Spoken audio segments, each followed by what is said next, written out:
ಗದಗ ನಗರದಲ್ಲಿ ಮೇ 31ರಂದು ನಡೆಯುತ್ತಿರುವ ಬೃಹತ್ ಹಿಂದೂ ಸಮಾವೇಶಕ್ಕೆ ಕಾಡಸಿದ್ದೇಶ್ವರ ಶ್ರೀಗಳು ಆಗಮಿಸುತ್ತಿದ್ದಾರೆ. ಸೌಹಾರ್ದತೆಗೆ ಧಕ್ಕೆ ತರುವ ಸ್ವಾಮೀಜಿಗಳಿಗೆ ಗದಗ ನಗರಕ್ಕೆ ಪ್ರವೇಶ ನೀಡಬಾರದು.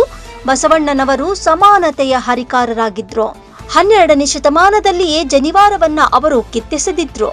ಈಗ ಮತ್ತೆ ಬಸವಣ್ಣನವರಿಗೆ ಜನಿವಾರ ತೊಡಿಸುವ ಹುನ್ನಾರ ಮಾಡಲಾಗುತ್ತಿದೆ ಅಂತ ಸಾಹಿತಿ ಬಸವರಾಜ್ ಸೂಳಿಭಾವಿ ಆಕ್ರೋಶ ವ್ಯಕ್ತಪಡಿಸಿದ್ರು.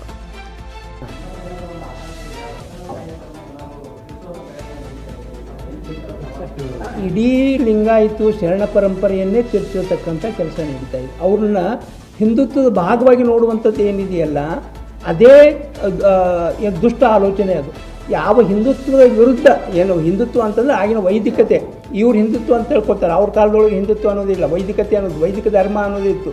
ಆ ವೈದಿಕ ಧರ್ಮದ ವಿರುದ್ಧವೇ ಬಂಡೆತ್ತು ಹೊಸ ಧರ್ಮವನ್ನು ಕಟ್ಟಿದಂಥವ್ರು.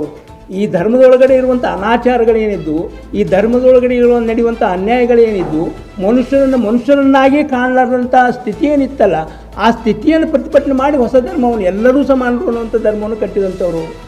ಅವರನ್ನು ಯಾರು ಇವರು ಹಿಂದೂ ಧರ್ಮ ಅಂತ ಕಳ್ಕೊಳ್ತಾರೆ.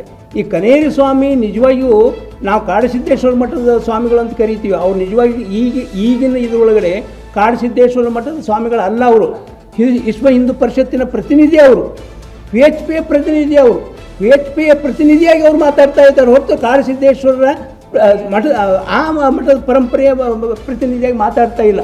ಅವ್ರು ಮಾತಾಡಿ ಈಗಾಗಲೇ ಕೆಲವು ವಚನಗಳಿದ್ದಾವಲ್ಲ, ನಿಜಕ್ಕೂ ಕೂಡ ಅವರು ಎಲ್ಲಾದರೂ ಹೋಗಲಿ, ವಿಶ್ವ ಹಿಂದೂ ಪರಿಷತ್ಗಾರು ಹೋಗಲಿ, RSSಗಾರು ಹೋಗಲಿ, ಎಲ್ಲರೂ ಹೋಗಲಿ, ಆ ಮಠಕ್ಕೆ ಯಾವ ಮಠದೊಳಗಡೆ ಅವ್ರ ತಾತ್ವಿಕ ನಂಬಿಕೆಗಳಿಲ್ವೋ ಆ ಮಠವನ್ನು ತ್ಯಜಿಸಿ ಆ ಮಠವನ್ನು ಬಿಟ್ಟು ಬೇಕಾದ್ರೆ ಎಲ್ಲಾದರೂ ಹೋಗಲಿ. ಲಿಂಗಾಯತ ಧರ್ಮಕ್ಕೆ ಅದನ್ನು ಬಿಟ್ಕೊಂಡು ಎಲ್ಲರೂ ಹೋಗಲಿ. ನಾನು ಹಿಂದೂ ಧರ್ಮಕ್ಕೆ ಮತಾಂತರಗೊಂಡಿದ್ದೇನೆ, ಆ ಹಿಂದೂ ಧರ್ಮದ ಪ್ರಚಾರಕರಾಗಿ ಹೋಗ್ತಾನೆ ಅಂದರೆ ನಮ್ದು ಏನು ತಕರಾರಿಲ್ಲ. ತಕರಾರು ಇರುವುದೇನು ಅಂತಂದರೆ, ವಿರಕ್ತ ಮಠದ ಕಾಡಸಿದ್ದೇಶ್ವರ ಮಠದ ಪ್ರತಿನಿಧಿಯಾಗಿ ನಾ ಇದ್ದೀನಿ ಅಂತ ಹೇಳ್ತಾರಲ್ಲ, ಆ ಕಾಡಸಿದ್ದೇಶ್ವರ ಪರಂಪರೆ, ವಚನ ಪರಂಪರೆ ಏನಿದೆ, 500 ವಚನಗಳು, ಅವರು ವಚನಗಳನ್ನೇ ಓದಿಲ್ಲ. ಇವು ಆ ಲಿಂಗಾಯತ ತಾತ್ವಿಕತೆಯೇ ಅವ್ರ ಒಳಗಡೆ ಇಲ್ಲ. ಈಗ ಅವ್ರ ಒಳಗಡೆ ಇರುವುದು ಏನು VHPಯ ತಾತ್ವಿಕ ಸಿದ್ಧಾಂತವೇ ಹೊರತು, RSSನ ತಾತ್ವಿಕ ಸಿದ್ಧಾಂತವೇ ಹೊರತು ಲಿಂಗಾಯತದ ಶರಣತ್ವದ ಸಿದ್ಧಾಂತ ಅಲ್ಲ ಅವ್ರ ಒಳಗಡೆ ಇರೋದು. ಅವರನ್ನು ಮಾತಾಡಿಸ್ತಾ ಇರೋದು VHP ಸಿದ್ಧಾಂತ, ಅದು RSSನ ಸಿದ್ಧಾಂತ. ಅವರು ಲಿಂಗಾಯತರಾಗಿ ಅವರು ಉಳ್ಕೊಂಡಿಲ್ಲ. ಅವ್ರು ಲಿಂಗಾಯತರು ಅನ್ನುವಂಥದ್ದೇ ಅಲ್ವೇ ಅಲ್ಲ. ಈಗ ಅವ್ರು ಏನಾದರೂ ಕೂಡ ಈ ಸಮಾವೇಶದೊಳಗಡೆ ಅವರು ನಾನು ಹಿಂದೂ ಧರ್ಮಕ್ಕೆ ಕನ್ವರ್ಟ್ ಆಗಿದ್ದೀನಿ ಅಂತ ಹೇಳ್ಕೊಂಡು ಅವ್ರು ಆಗಲಿ ಅಂತ ಈಗ ಹೆಂಗೆ ಬೇಕು ಹಂಗೆ ಮಾತಾಡೋದಲ್ಲ ಅಂಥೇಳಿ ಸುಪ್ರೀಂ ಕೋರ್ಟ್ ಆದೇಶ ಕೊಟ್ಟಿದ್ದು, ನೀವಲ್ಲ. ಹೀಗಾಗಿ ಇಂಥ ಸ್ವಾಮಿಗಳು ಅಂತ ಅವ್ರ ಸ್ವಾಮಿಗಳು ಅನ್ಬೇಕು ಬೇಡ, ಬೇರೆ ಪ್ರಶ್ನೆ ಅದು.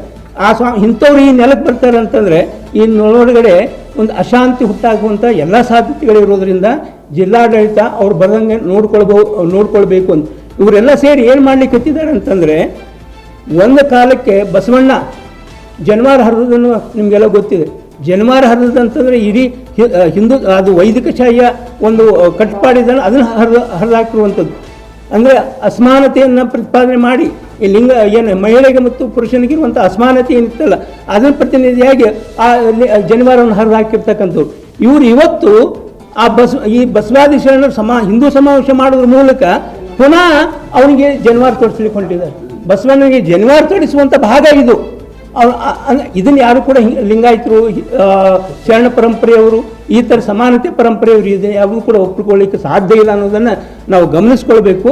ಅಂಥದ್ದನ್ನು ನಾವು ತಾತ್ವಿಕವಾಗಿ ಎದುರಿಸ್ತೀವಿ. ಬೇಕಾದಂಥ ನಾವು ತಾತ್ವಿಕವಾದಂಥ ಚರ್ಚೆಗಳಿಗೆ, ಸಿದ್ಧಾಂತಗಳಿಗೆ ನಾವು ಎಲ್ಲರೂ ಕೂಡ ಸಿದ್ಧರಿದ್ದೀವಿ.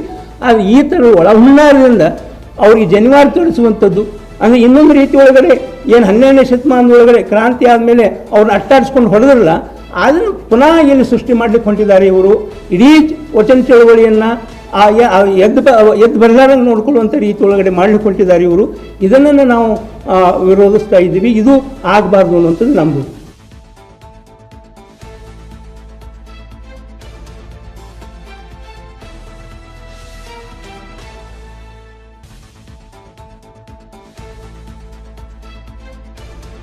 Rise of news Gadag.